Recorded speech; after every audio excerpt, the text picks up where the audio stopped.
السلام علیکم ګرانو دوستانو. په دې ویډیو کې به نن زه تاسو ته یو بل داسې زبردست اپلیکیشن ښیم چې د هغې نوم دی انټرنیټ سپیډ.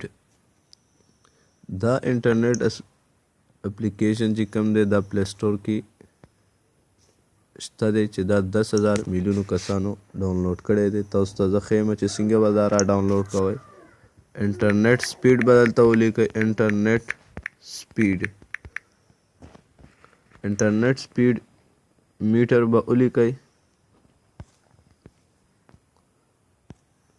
دې کې ډېر شی راوړي خو دا چې کوم ما ډاونلوډ کړی دی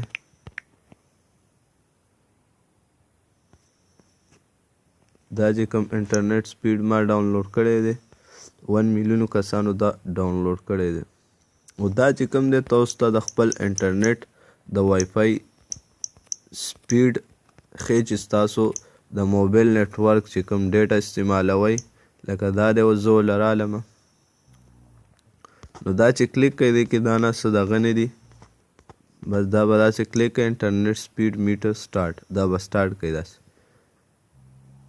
چې سټارټ کوئ نو که تاسو وای فای استعمالوئ تاسو ته به د وای فای سپیډ داسې ګوټ کې ښیي لکه دا ماته چې څنګه ښایي چې څومره سپیډ دی. اوس دا وګوره تاسو ته ښکاري او څونه موبایل ستاسو ډیټا یوز که هغه به هم درته هم ښیي لکه 19 MB، لکه دا چې کوم تاسو ته ښکاري 19.1 MB اوس چې کوم دی ما نه انټرنیټ لکه ختمه کړه.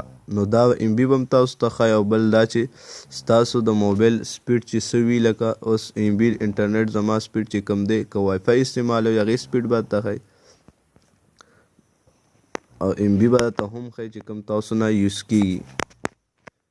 لکه مثال تاسو دغه له راشئ اوس KB کې چې کوم دی زما د انټرنیټ سپیډ دی په 200 کله 503 KB کې شي، کله داسې رو کله زیات شي کله کم شي. نو دلته دا چې کوم دی د اپلیکیشن په ذریعه چې کوم دی مونږ د خپل یوز MB چې کوم مونږ نه ختمیږي هغه هم درته ښیي. او بله دا چې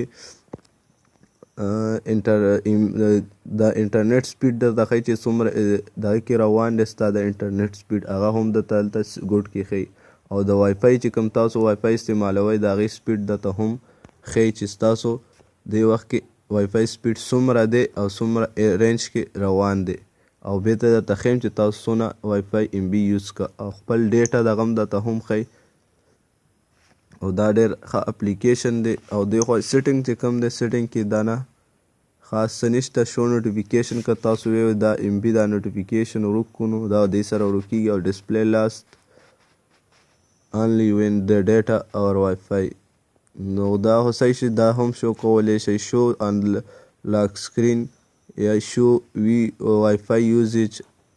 نو دا خو الریډي صحیح دي، خو دا چې چونکې دا وګوره تاسو ته MB ښیي چې تاسو دومره MB یوز کړله استعمال هم کړه. او بل دا چې ستاسو د انټرنیټ سپیډ به دې ګوټ کې تاسو ته ښکاري. دې ځای نه هم تاسو کتلی شئ چې دومره MB استعمال شوه او دومره سپیډ دی زموږ د انټرنیټ.